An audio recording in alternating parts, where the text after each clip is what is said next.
மதுரை மாவட்டம் அலங்காநல்லூரில் வரும் 17ஆம் தேதி நடைபெறவுள்ள ஜல்லிக்கட்டு போட்டிக்காக மாடுபிடி வீரர்களுக்கான முன்பதிவு தொடங்கி நடைபெற்று வருகிறது. இதுகுறித்த கூடுதல் தகவல்களை நமது செய்தியாளர் ஹரிகிருஷ்ணனிடம் கேட்கலாம். ஹரிகிருஷ்ணன், அலங்காநல்லூரில் நடக்கும் மாடுபிடி வீரர்களின் முன்பதிவு மற்றும் அதில் கடைபிடிக்கப்படும் விதிமுறைகள் குறித்து விரிவாக பதிவு செய்யலாம். சர்மிளா, அந்த உலக புகழ்பெற்ற அலங்காநல்லூர் ஜல்லிக்கட்டானது ஜனவரி 17ஆம் தேதி நடைபெறுகிறது. இந்த ஜனவரி 17ஆம் தேதி நடைபெறவுள்ள ஜல்லிக்கட்டுக்கான மாடுபிடி வீரர்களுக்கான முன்பதிவானது தற்போது அலங்காநல்லூரில் துவங்கி இருக்கிறது. அலங்காநல்லூரில் உள்ள பெண்கள் மேல்நிலைப் பள்ளியிலே இந்த முன்பதிவு நடைபெற்று வருகிறது. வருவாய்த்துறையினர், காவல்துறையினர் மற்றும் மருத்துவ குழுவினர் என்று 3 துறையினர் இணைந்து இந்த முன்பதிவை நடத்தி வருகிறார்கள். முக்கியமாக இந்த வருடத்திலே ஒரு புதிய நடைமுறை கடைபிடிக்கப்பட்டிருக்கிறது. ஏற்கனவே உள்ள முந்தைய காலங்களிலே அந்த முன்பதிவின் போது அனைத்து வீரர்களுடன் வரிசையாக நிற்க வைத்து அதிலிருந்து முன்பதிவுகள் நடப்பது வழக்கம். இந்த வட்டம் அதை இந்த முறையில மாற்றம் கொண்டு வந்திருக்கிறார்கள். அதாவது 8 அறைகள் ஒதுக்கப்பட்டிருக்கிறது.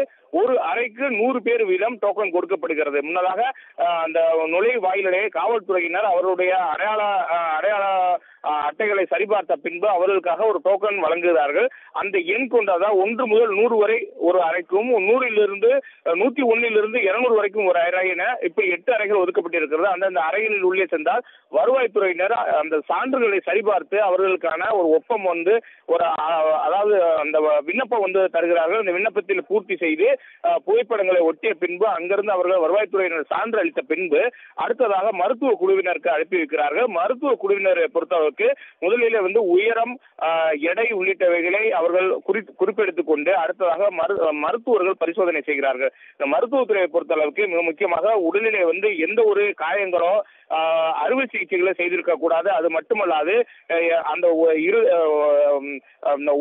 உடலானது சீராக இருக்க வேண்டும். இருதய நோய் உள்ளிட்ட எந்த நோயும் இருக்கக்கூடாது. அந்த அனைத்து வகையான பரிசோதனைகளும் செய்கிறார்கள். செய்த பின்பு அவர்கள் தகுதியான நபர்களுக்கு மட்டும் உடனடியாக அந்த இடத்துல அவர் ஜல்லிக்கட்டு போட்டிகளுக்கு பங்கேற்பதற்கான தகுதியான நபர் என ஒரு சான்று கொடுக்கிறார்கள். அந்த சான்றை வைத்துத்தான் 17ஆம் தேதி நடைபெறவுள்ள ஜல்லிக்கட்டு போட்டிக்காக அவர்கள் பங்கேற்க முடியும். அந்த சான்றுடன் சென்றால்தான் அன்று காலையிலும் ஒரு 2வது முறையாக மருத்துவ பரிசோதனை நடக்கும். ஆல்கஹால் டெஸ்ட் என்று சொல்லப்படுகிற அதாவது ஊக்க மருந்து உள்ளிட்ட போதை மருந்து வசதிகள் பயன்படுத்தி இருக்கிறார்களா என்பது குறித்த அந்த சோதனைக்கு பின்புதான் அவர்கள் களத்திலே விளையாடுவதற்கு அனுமதிக்கப்படுவார்கள்.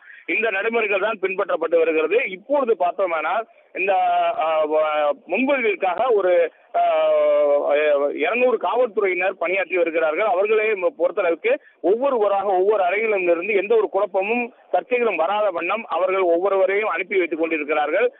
100 வருவாய்த்துறையினர், 100 மருத்துவ குழுவினர் என 200 பேர் பங்கேற்றிருக்கிறார்கள்.